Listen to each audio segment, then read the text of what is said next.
So hello guys and welcome back my YouTube channel mobile help पर। आज के video में बात करने वाले iQOO 12 5G के फ़ोन में वॉल्यूम प्रॉब्लम को सेटिंग कैसे करें। प्रॉब्लम पूरा सोल्व हो जाएगा गाइस। आप इस सेटिंग को देख लोगे तो शुरू से लेकर एंड तक हमारी वीडियो में बना रहेगा। अगर हमारी वीडियो आपको यूजफुल लगे तो लाइक कीजिएगा और शेयर कीजिएगा, चैनल को भी सब्सक्राइब कर लीजिए। इसके लिए सेटिंग ओपन करना है। आपके सामने ऐसा इंटरफेस होगा, आपको थोड़ा ऊपर की तरफ स्क्रॉल डाउन करना है। इस प्रकार से जब स्क्रॉल डाउन करोगे आपको नीचे को देखने को मिल जाता है वॉल्यूम एंड ये ऑल ऑप्शन। इस पर आपको क्लिक कर देना है।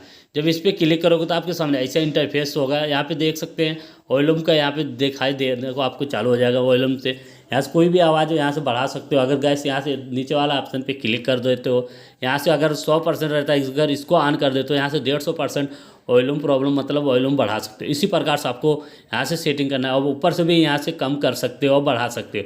इसी तरह से आपको सेटिंग करना है और कुछ भी नहीं करना गाइस। अगर हमारी वीडियो आपको यूजफुल लगे तो लाइक कीजिएगा और शेयर कीजिएगा, चैनल को भी सब्सक्राइब कर लीजिए। फिर मिलेंगे नेक्स्ट वीडियो के साथ। तब तक के लिए गुड बाय, टेक केयर।